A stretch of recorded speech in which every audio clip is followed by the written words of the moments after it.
नमस्कार दोस्तों, स्वागत है आपका अपना क्लास मैजिकल क्लास 2.0 में।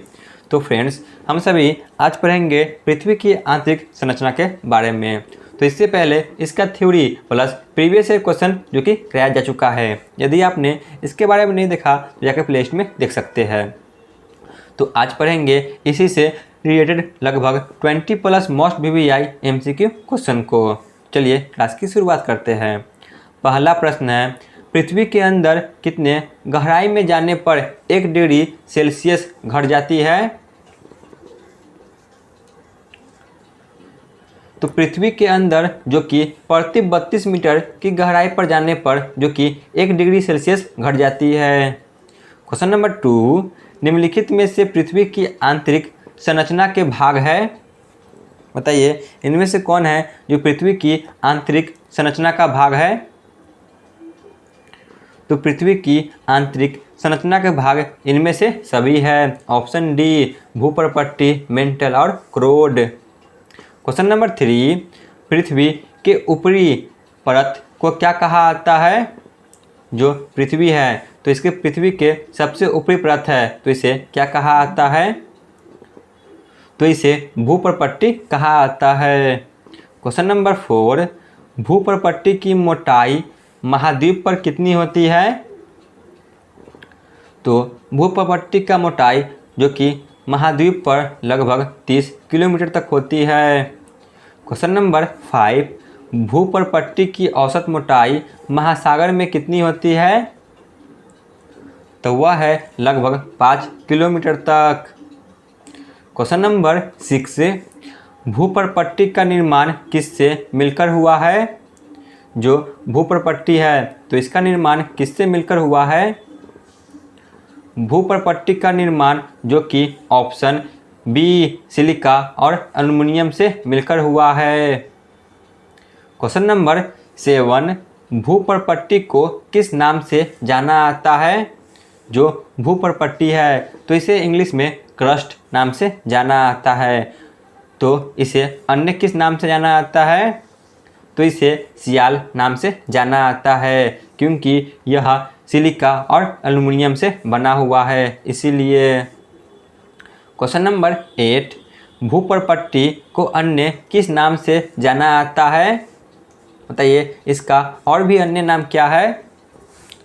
तो भूपर्पट्टी को अन्य नाम लिथोस्फीयर के नाम से भी जाना जाता है। Option A. क्वेश्चन नंबर 9 पे आते हैं, भूपर्पट्टी के नीचे वाले भाग को क्या कहा जाता है?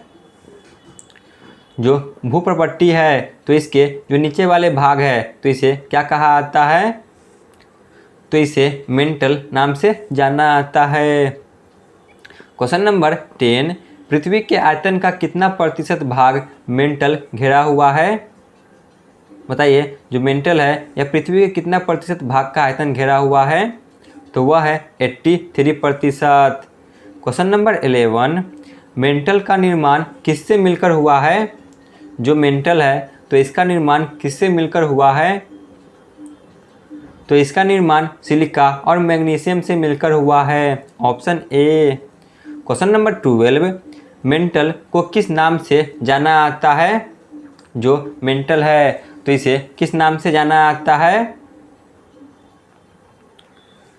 तो मेंटल को जो कि सीमा नाम से जाना जाता है, यानी कि इसका निर्माण सिलिका और मैग्नीशियम से हुआ है। क्वेश्चन नंबर 13, मेंटल को अन्य क्या कहा जाता है? जो मेंटल है तो मेंटल को अन्य जो कि पायरोस्फीयर नाम से जाना जाता है। Option B. Question number 14, white of the earth के नाम से किस परत को जाना जाता है? तो व्हाइट ऑफ द अर्थ के नाम से जो कि मेंटल को ही जाना जाता है। Option B. क्वेश्चन नंबर 15, पृथ्वी का सबसे आंतरिक भाग कौन सा है? बताइए जो पृथ्वी है तो पृथ्वी के जो कि सबसे आंतरिक भाग कौन सा है? तो पृथ्वी का सबसे आंतरिक भाग जो कि ऑप्शन जो कि सी, क्रोड है, ठीक है ना। क्वेश्चन नंबर 16, क्रोड का निर्माण किससे मिलकर हुआ है? जो क्रोड है पृथ्वी के सबसे केंद्र का भाग, तो इसका निर्माण किससे हुआ है? तो इसका निर्माण निकल और लोहा से मिलकर हुआ है, ऑप्शन सी। क्वेश्चन नंबर 17, क्रोड को अन्य किस नाम से जाना जाता है? जो क्रोड है यानी कि कोर, इसे अन्य किस नाम से जाना जाता है? तो क्रोड को अन्य निफ्फे नाम से जाना जाता है, क्योंकि इसका निर्माण निकल और लोहा से हुआ है, इसीलिए। क्वेश्चन नंबर 18, क्रोड को अन्य क्या कहा जाता है? तो क्रोड को अन्य बेरिस्फीयर के नाम से जाना जाता है, ऑप्शन सी। क्वेश्चन नंबर 19, पृथ्वी के आयतन का कितना प्रतिशत भाग जो कि क्रोड में स्थित है? देखिए, पृथ्वी के ये आंतरिक संरचना है, ठीक है ना। सबसे ऊपर है जो कि क्रस्ट, जिसे भूपर्पट्टी कहा जाता है, उसके नीचे है मेंटल और सबसे नीचे है कोर। तो आयतन के हिसाब से देखा जाए तो मात्र 1% जो कि क्रस्ट में मौजूद है, वही 83% जो कि मेंटल में मौजूद है और 16% जो कि क्रोड में मौजूद है। तो इस हिसाब से ऑप्शन सी 16% जो कि क्रोड में स्थित है। क्वेश्चन नंबर 20, क्रस्ट और मेंटल के बीच के सीमा क्षेत्र को क्या कहा जाता है? जो क्रस्ट है और जो मेंटल है, इसके बीच के सीमा क्षेत्र को क्या कहा जाता है?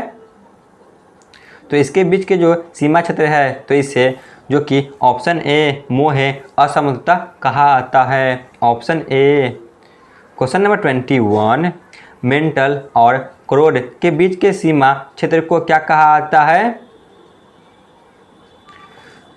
जो मेंटल है और जो क्रोड है, तो इसके बीच के जो सीमा क्षेत्र है, तो इसे क्या कहा जाता है? तो इसे ग्यूटेनबर्ग असमता कहा जाता है। क्वेश्चन नंबर 22, ऊपरी क्रोड और निचली क्रोड के सीमा क्षेत्र को क्या कहा जाता है?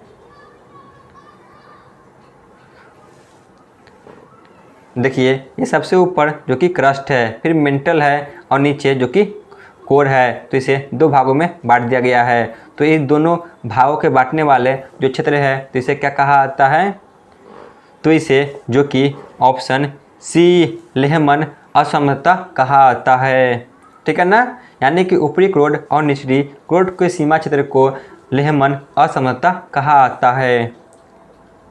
क्वेश्चन नंबर 23, पृथ्वी के आंतरिक संरचना को सियाल, सीमा और निफे के माध्यम से किसने समझाया है?